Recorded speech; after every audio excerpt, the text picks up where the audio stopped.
abrir nossas Bíblias no Evangelho de João.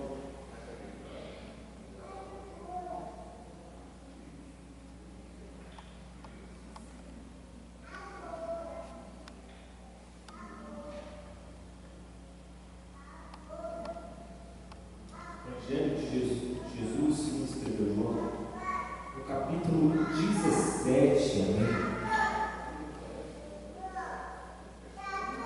Capítulo 17.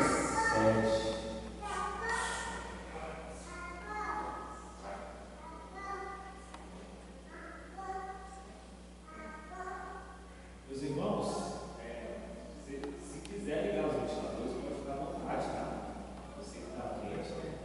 Você que não se preocupe, tá? Está numa democracia aqui. Quem quer o ventilador da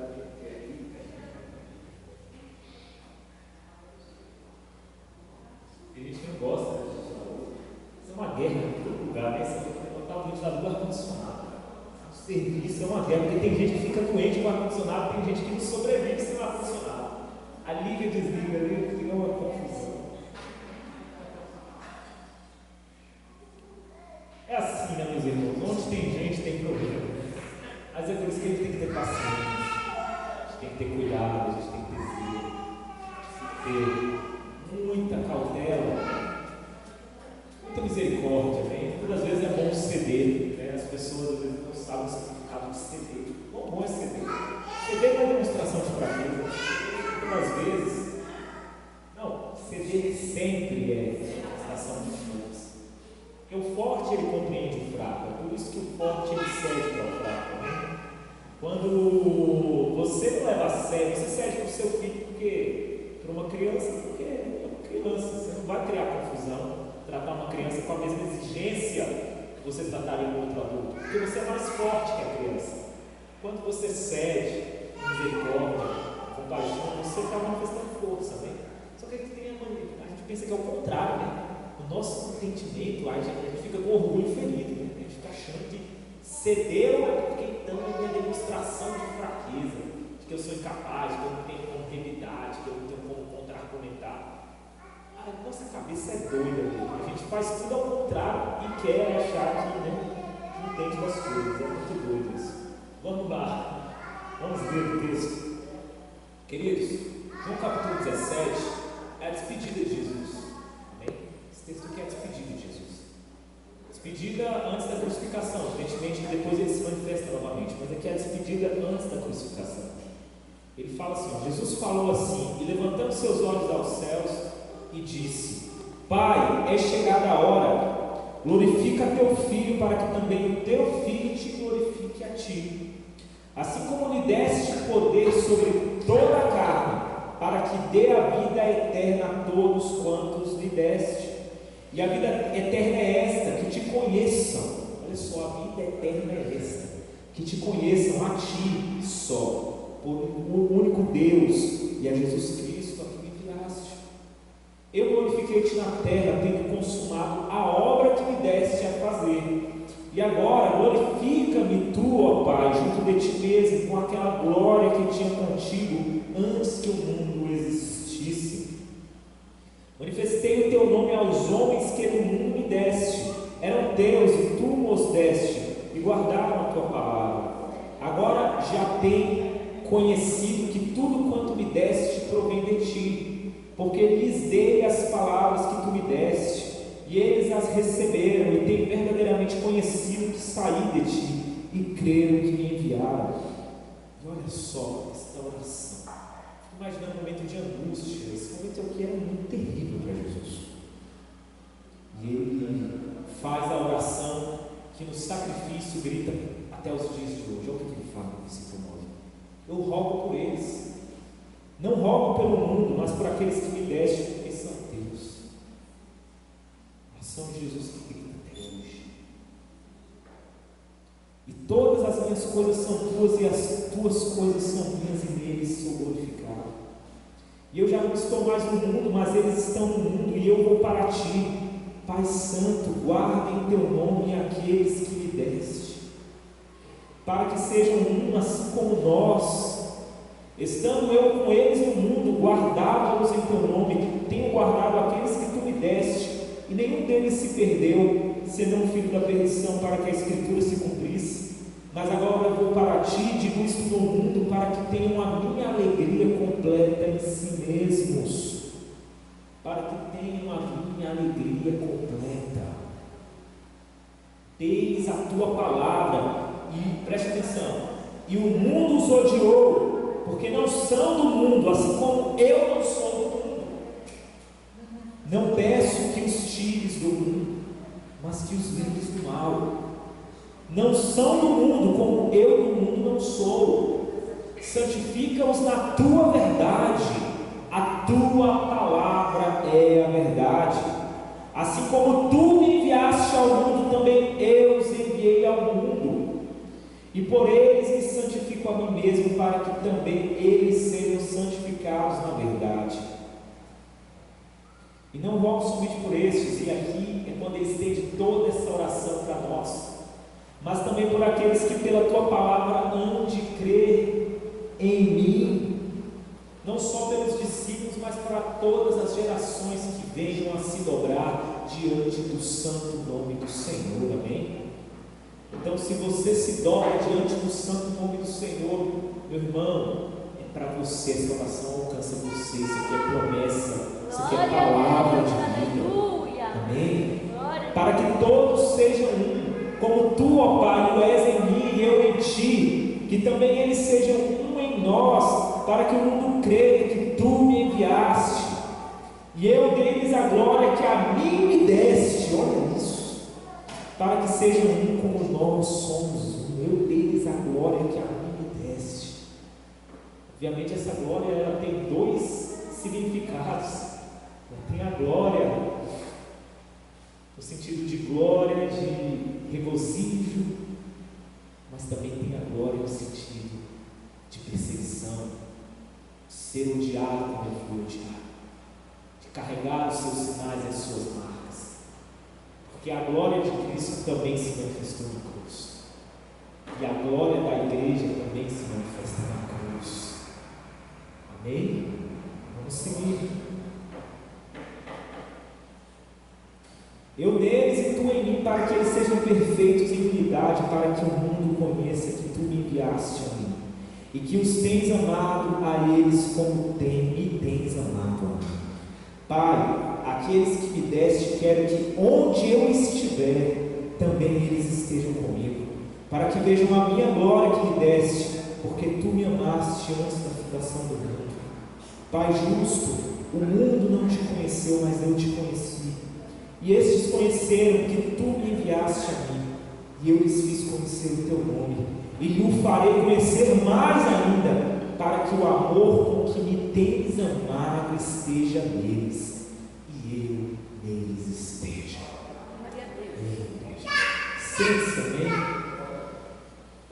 Meu irmão, todas as vezes que você ficar aflito, você ficar angustiado, você ficar temeroso dos dias, você ficar, como o irmão Agnaldo estava falando aqui, muitas das vezes a gente não sabe o que virá, mas leia este texto, porque esta oração alcança você hoje. Isso que é promessa do Senhor. Todas essas palavras são para você hoje e agora, estão disponíveis para você agora.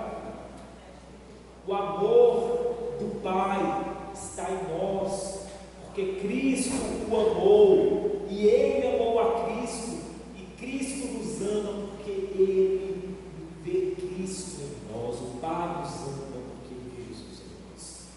E quando nós nos rendemos a Ele, então nós recebemos todo esse cuidado. Nós recebemos a promessa de que nós estaremos com Ele. Nós recebemos a promessa de que onde Ele estiver, nós vamos estar também. Não apenas isso, nós recebemos a promessa de que nós o conheceremos ainda mais, e que, apesar de nós estarmos aqui e não sermos retirados daqui, a guarda do Pai será incessante, do mesmo jeito que Ele foi com, olha isso, que Ele foi com Cristo. Jesus pede, guarda-os também, guarda-os. Irmãos, não há motivos para aflição, não há motivos para desespero. A nossa estabilidade está no Senhor. A nossa estabilidade, a nossa confiança está no Senhor. Os homens, eles vêm rugindo com força, sabe? E rugem com força mesmo. Só rugem, porque eles não são leões. Eles rugem o rugido de suas fraquezas, de suas instabilidades, de seus temores. Eles rugem porque não são. Eles têm a aparência de que são, mas não são. Os poderosos, eles acham que podem alguma coisa contra a verdade. E eles se manifestam, muitas vezes, com ódio interminável contra a verdade. Mas eles nada podem fazer contra aqueles que carregam a verdade, porque eles só são de aparência, eles só são fachada. Pegue o maior dos poderosos, ele não suporta o olhar do sincero, ele não suporta o olhar daquele que carrega em si o testemunho de Cristo, ele não suporta olhar nos olhos daquele que tem as marcas de Jesus em si mesmo, aquele que carrega as marcas da honestidade, aquele que carrega as marcas do quebrantamento, aquele que carrega as marcas das virtudes e da boa obra. Ora, eu estava até conversando com o Jordani um dia desses, um dia quando a gente olha para Paulo, quando ele foi para se entregar, porque depois de tudo que ele passou, ele fala: eu vou para Jerusalém. E é interessante que ele fala que vai para Jerusalém, ainda assim. Várias pessoas falam: o que você vai fazer em Jerusalém, Paulo? Se você for para Jerusalém, você vai ser preso, ali vai ser o fim do teu ministério. E Paulo olha e fala negativo: é para lá que eu vou.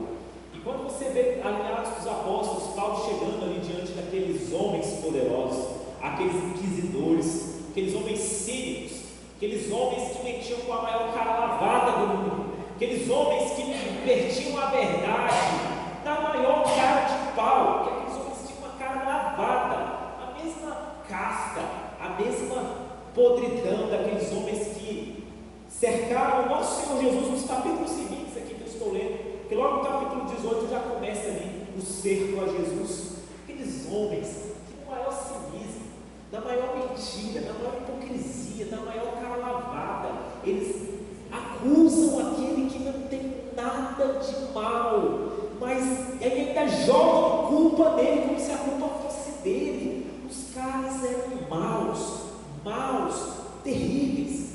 Quando eu olho para ali, sabe, o embate de Jesus como ovelha muda sendo levado àqueles homens, Paulo ali em Atos dos Apóstolos sendo levado diante daqueles homens que não tinham moral para dar uma lição do ladrão, porque eram homens imundos, sujos, homens que utilizavam o seu poder religioso para roubar as multidões, para colocar jugo pesado sobre as multidões, para inclusive explorar as multidões. Aqueles homens não tinham moral nenhuma, e aqueles caras na maior cinismo, na maior cara lavada, querendo dar lição de moral a Jesus, querendo dar lição de moral a Paulo. Foi isso que eles enfrentaram, que eles passaram.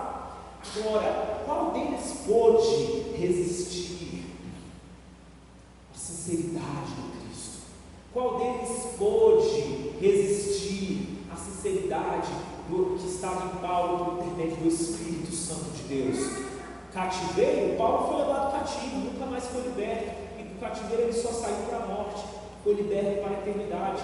Jesus foi crucificado, mas disso tudo saiu foi mais ainda por meio do Evangelho, porque foi por intermédio dessas coisas que nós estamos aqui hoje, foi por intermédio desses momentos que nós estamos aqui hoje, meus queridos. Eu afirmo para você, aqueles homens fizeram aquilo com Jesus e fizeram aquilo com Paulo porque eram covardes, porque não podiam enfrentar a verdade, porque não podiam enfrentar a sinceridade, e a única reação que eles tinham contra a verdade era calá-la, porque eles não suportavam a sinceridade, eles não suportavam o bem, eles não suportavam a justiça, e eles queriam tirar a justiça da frente deles a qualquer custo. É como uma pessoa que está ouvindo, que precisa ser ouvido, mas ela se coloca a mão nos ouvidos e grita: cale-se. Esse tempo também chegará para a igreja, não será diferente. A igreja, ela já passou por isso na história, e nada impede que ela passe de novo, nada impede que ela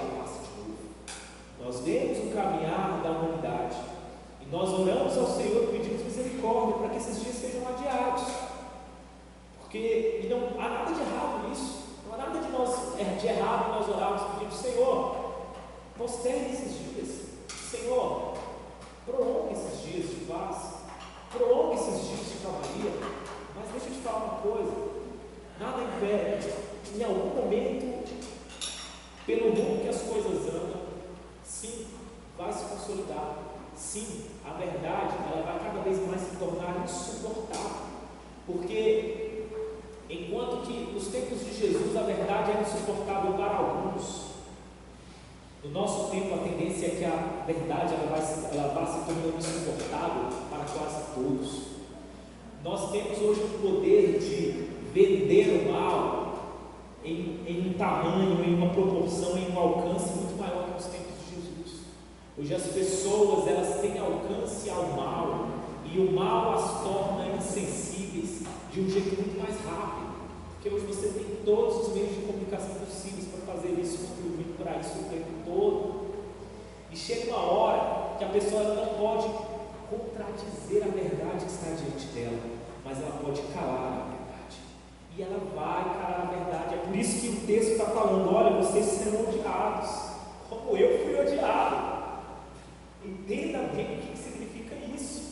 Não é porque o bem gera ódio, mas é porque o bem, para um coração que já está totalmente fechado, invertido, o bem é insuportável para ele. O bem gera asco para ele. O bem gera desespero na alma dele, porque o bem é como se fosse, sabe quando você pega aquele aparelho de choque para trazer a pessoa de volta para a vida, quando ela tem uma parada cardíaca? O bem, a verdade, a justiça, muitas vezes é um aparelho de choque que dá na alma da pessoa. Alguns sentem a dor, e apesar da dor que a verdade bate, que a verdade proporciona, eles se permitem voltar à vida, eles se permitem sair do estágio de sono profundo, conforme está lá em 1 Tessalonicenses capítulo 5, né? Do estado de embriaguez profunda, do estado de devaneio, de ilusão profunda. Mas existem aqueles que vão fazer de tudo para continuar presos a esse sistema, e esse sistema de injustiça e corrupção, e eles vão inclusive odiar se for preciso. É por isso que naqueles dias muitos levantarão mestres de acordo com suas conveniências, levantarão pessoas que falam em nome do bem que eles consideram bem, um bem reproduzindo a sua própria imagem, um bem reproduzindo a sua própria vida sem limites, ao seu próprio despudor, a sua própria libertinagem, a sua própria vida ilimitada no mal, na concupiscência, nos prazeres ilimitados que só geram destruição, tanto para si quanto para o outro. Mas, meus filhos, preste atenção: nos últimos dias também haverão aqueles que serão alcançados de um modo tremendo pelo poder do Evangelho, porque as profecias bíblicas elas coexistem. Uma profecia bíblica não revoga a outra. Quando a gente lê os textos dos profetas que falam que nos últimos dias haveria sim derramar do Espírito, que haveria sim quebrantamento, que haveria transformação, e nós cremos nisso. Algumas pessoas elas falam: não, nos últimos dias é assim. Não, meu amigo, nos últimos dias tudo vai coexistir. A verdade é que a humanidade ela vai estar numa explosão de coisas, explosão de maldade, explosão de corrupção, explosão de moralidade, explosão de inversão de vida, mas também ela vai estar em explosão de bem do outro lado, porque existem aqueles que são os remanescentes, que continuam fazendo bem, que continuam levando o Evangelho, que continuam sendo sinceros, que continuam levando o Espírito, e sobre esse o Espírito continua sendo derramado, e pessoas profetizam, e pessoas são restauradas, e a igreja é reedificada, e é uma convulsão geral, no meu modo de entender, na minha leitura, que acompanha o caminhar dos últimos dias. E a minha pergunta é: quão resilientes nós somos? Quão perseverantes nós somos? Não haverá nenhum momento da história da humanidade que vai exigir tanta resiliência, tanta perseverança como esses dias que nós estamos vivendo, porque a nossa perseverança é diferente. A perseverança que exige de nós, essa perseverança é uma perseverança que ela te dá muito em troca. se você abrir mão dela. Sabe, se você abrir mão da perseverança aqui, você vai ter muita coisa. Você tem muita escolha. Nos dias das perseguições, talvez as pessoas não tinham tanta escolha assim. Talvez as pessoas não eram tão apegadas a coisas, até porque tudo era muito mais passageiro, tudo era mais transitório. Hoje as coisas não continuam sendo passageiras, mas existem promessas de que as coisas vão ser melhores. Existem promessas de que as coisas, por exemplo, que você vai ter uma vida longa, que você vai ter uma vida saudável, que você vai ter uma vida com o seu dinheirinho, o seu carro, a sua casa. As comodidades são promessas que enchem os olhos, e é por isso que você tem 1 milhão de escolhas para tomar todos os dias. Todos os dias, o padrão de vida que é falado para você é um padrão de vida que não condiz com aquele que guarda seus princípios. Todos os dias, se você sair do seu círculo de amizades cristãs, do seu círculo da igreja, e você falar coisas como princípios, como virtudes superiores, como abrir mão de benefícios próprios em nome da justiça, em nome do amor, em nome de coisas superiores, as pessoas vão ficar até escandalizadas, as pessoas vão até debochar de você, vão achar que você está ficando doidão, vão achar que você está comendo, sabe, está comendo creca aí, porque vão achar, cara, o cara está maluco, ele está maluco, e acha que até você é mentiroso, você está mentindo. Duvido que você faça isso, duvido que seja assim, duvido que você acredite nisso. Não existe ninguém que faça essas coisas.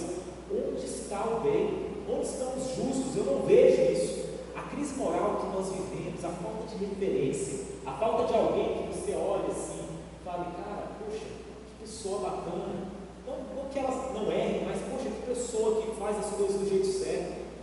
Nós banalizamos o mal, e por banalizarmos o mal, nós não acreditamos mais no bem, não acreditamos mais no bem. Nós comparamos o mal com aquilo de modo desproporcional, de acordo com a maldade que habita em nós, e a gente não acredita mais no bem, a gente não acredita mais. A gente, que eu falo sociedade não tem mais referência. Mas, meu irmão, deixa eu te falar uma coisa: o Senhor Jesus tem nos chamado para continuarmos a ser essas referências, para que todas as vezes que a humanidade, que a sociedade comece a esquecer o que é o correto, o que é abrir mão do seu interesse em prol de algo maior, abrir mão de um benefício em prol daquilo que é correto, abrir mão de várias coisas simplesmente para dar a outra face, posicionar-se de modo forte contra o mal, ainda que isso signifique prejuízo para você. Você é a pessoa, a sua vida, o seu testemunho é o que lembrará da sociedade. A sociedade, cada vez mais, que Cristo Jesus veio à terra, que Cristo Jesus morreu por nós, que Cristo Jesus ressuscitou, e que porque nós somos um nesse propósito, nós continuamos sendo um com Ele, e então nós fazemos o nome de Deus conhecido entre os povos. Nós somos o tempero, igual o Agnaldo falou aqui, um tempero que muitos aceitarão porque ainda gostam da comida temperada, mas um tempero que também vai gerar repulsa no estômago de muitos. Prepare-se para isso. Prepare-se para ser aquele que coloca gosto na vida de alguém, mas prepare-se para ser aquele que não suporta sabor. Exatamente por isso, não suportar sabor, ele não vai suportar a sua vida, e ele vai querer te vomitar da vida dele. E ainda que isso seja do modo como for, será assim. Amém, queridos? Então seja para a salvação dos povos, seja para ser o espinho na carne que sempre incomoda, que por mais que as pessoas queiram adormecer as suas consciências, ela sempre vai ver, olhar para uma Nádia, olhar para uma Basti, olhar para uma Elisnete, para um Afonso, que sempre que elas querem adormecer totalmente, porque elas querem, cara, agora eu quero entrar no meu mar de embriaguez e ilusão, mas aí eles olham para a vida de alguém que testemunha o bem para as suas vidas, e aí você é aquele espinho na carne que acorda ela, que incomoda, porque o bem incomoda o mal mesmo. O bem tira da situação de conforto, a pessoa quer entrar no sono profundo, mas você é aquele banho de água gelada que fala, não dorme não, olha o meu testemunho aqui, olha a minha vida aqui. Você quer se afogar no mal, o mal está tomando conta de todas as coisas, mas existem aqueles que não se prostraram ao mal. Nós somos esses, meus irmãos. A igreja é esse povo. Você tem essa responsabilidade, eu tenho essa responsabilidade, nós temos essa responsabilidade. Amém. não tem para onde correr. Todos os dias, ore ao Senhor para que Ele preserve em você a pulsão pelo nome dEle, para que Ele preserve em você a vontade de segui-lo, de fazer o correto, de manifestar o bem, de manifestar as boas obras do Evangelho, de manifestar o poder do Evangelho sobre a sua vida. Nós, mais do que nunca, precisamos evoluir como igreja, no sentido de que evoluir a nossa consciência no sentido de que nós, cada vez mais, nos seremos tão aceitos. A cultura brasileira, isso é interessante, porque a nossa cultura, o brasileiro tem muito disso. O brasileiro ele tem uma carência eterna. O brasileiro ele tem uma síndrome de aceitação impressionante. Ele se preocupa com o que o outro pensa dele como ninguém. Eu acho que a gente tem um povo no mundo, talvez, que se preocupe tanto com o que o outro pensa, que o brasileiro ele quer ser agradável, ainda que ele seja superficial, mas ele quer ser agradável, ele se preocupa, ele não quer ser mal visto. O brasileiro ele tem um negócio de ser mal visto. Deixa eu falar, irmão, nós precisaremos passar desse estágio, porque a verdade é que nós seremos muito mal vistos. Sim, quanto mais os dias chegam, mais o bem será mal visto. Se nós continuarmos a nos importar com o que o outro faz, com o que o outro pensa, com o que o outro vê, se nós queremos continuarmos com essa carência de sermos aceitos pelo nosso grupinho de amigas, pelo nosso grupinho de amiguinhos, pelo nosso grupinho de coleguinha, de sermos bem falados por eles, de não sermos zoados por eles, se nós continuarmos com essas preocupações, deixa eu te falar, não vai restar o evangelho em você, você não vai crescer, você não vai se tornar uma pessoa madura, você vai se transformar, vai ficar na forma desse mundo. Você vai ser igual uma água colocada dentro de uma tigela de gelo quadrada e colocada no congelador. Quando congela, fica tudo ali, ó, quadradinho, né? Os gelos ficam tudo quadradinho. Assim vai ser a sua vida, você vai ser congelado de acordo com a forma deste século. E não se engane, as pessoas usam a pressão social para fazer isso. O mundo cada vez, o diabo, cada vez mais vai usar a pressão social para isso. Agora, até onde você está disposto a ser diferente? Até onde você está disposto a ser correto? Até onde você está disposto a fazer o que precisa ser feito? Não de um jeito chato, mas de um jeito certo, de um jeito que precisa ser feito. As nossas vidas, elas precisam brilhar. Nós precisamos brilhar. Amém? Jesus, essa oração de Jesus ele ora para que o Senhor esteja conosco, mas lá em João 14, ele já tinha afirmado. João 14 significa uma sequência de palavras que Jesus estava falando. E ele já vem falando, João 14, João 15, ele fala: se vós estiveres em mim, as minhas palavras estiverem em vós, pedireis tudo o que quiseres e vos será concedido. Vocês precisam estar em mim. Agora, nós vamos ceder à pressão, nós vamos nos ocupar, nos preocupar com aquilo que vem de fora e querer nos amoldar, nos conformar, nos fazer de acordo com a forma daquilo que vem de fora. É isso que nós vamos fazer? Ou nós vamos estar dando uma resposta de luz, uma resposta de verdade, uma resposta de justiça? Nós não somos do mundo, mas nós podemos ser santificados pela verdade, a verdade do Senhor, que é a palavra dele. Porque Deus enviou a Cristo Jesus ao mundo, e Cristo Jesus também nos enviou ao mundo. Ele nos enviou ao mundo. Ele nos enviou ao mundo porque nós temos essa missão dentro de nós. Evangelho só é evangelho se nós carregarmos essa missão dentro de nós. O contrário não é evangelho. O contrário é religião, o contrário é, sei lá, é ritual, o contrário é um encontro de amigos e de colegas. Você precisa ir ao mundo e levar Jesus ao mundo na sua vida. Na sua vida. Não há mais tempo para a gente ficar nesse lá infinito, nesse lá que não leva a lugar nenhum. Nesse lá de chegar, querer, hoje eu saio da igreja arrepiado.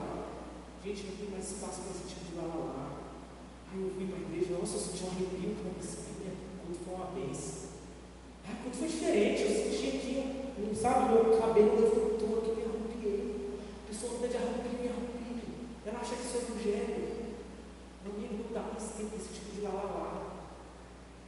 Eu oro não, hoje, fazia um tempão que eu não sentia nada. Mas hoje eu senti alguma coisa. Hoje parece que eu senti um negócio aqui dentro aqui, estou cheio de Deus. Aí vai lá fora, faz um monte de preservado. E fica, aí faz um monte de preservado e depois volta para cá para querer que eu sentir alguma coisa. Volta o cão arrependido. No domingo seguinte, não é assim. Não dá mais tempo para esse lá. Agora os que são.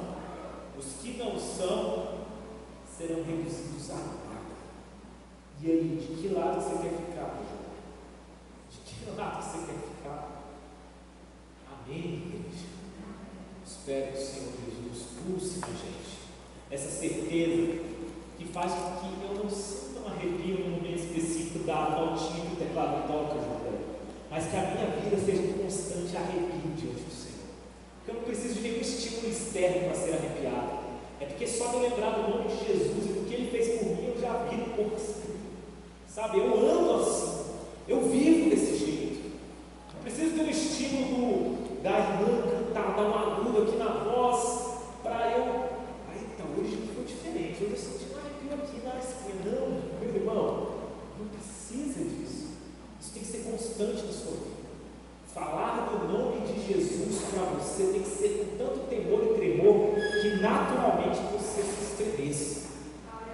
É nesse nível, é esses que permanecerão, é esses que continuarão, é esses que vão dar passo a passo, que correrão e não se cansarão, que terão suas forças renovadas como a águia, serão renovados como a águia. São esses, que nós sejamos como esses. Amém, igreja? Amém? Vamos ficar de pé nessa noite.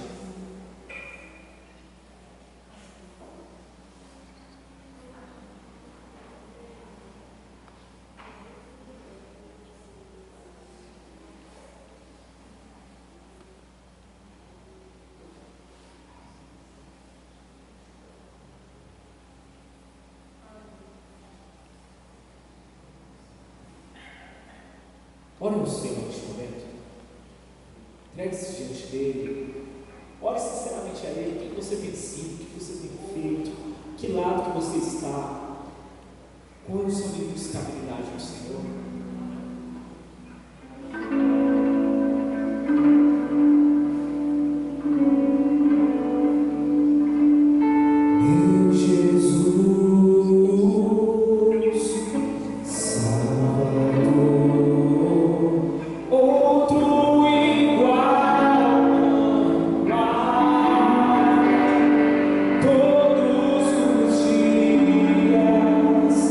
Quero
neste mundo, Senhor, para viver uma vida de calmaria e tranquilidade.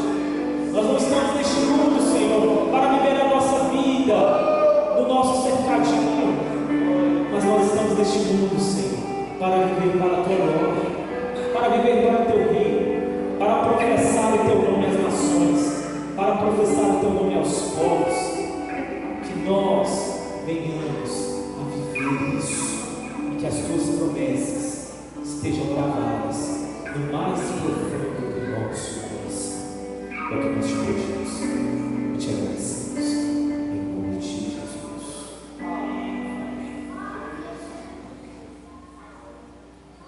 Pastor Divino está na igreja?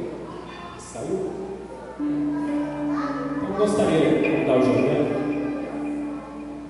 para ele dar as bênçãos apostólicas. Os irmãos, nós não estivemos no nosso congresso hoje porque, infelizmente, muita gente não vai poder estar. Então nós adiamos ele de novo, tá? E é bom que a gente vai fazer em 2 dias ele. Será no dia 8 e 9 de outubro. Bem?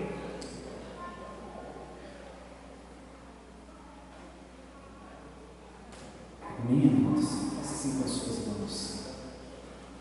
Que a graça do nosso Senhor e Salvador Jesus Cristo, que a comunhão e as consolações do Espírito Santo, que o amor de Deus, nosso Pai, seja com todo o povo de Deus, não só hoje, mas para todos sempre. Que todos digam amém. Amém. Está terminado em nome de Jesus.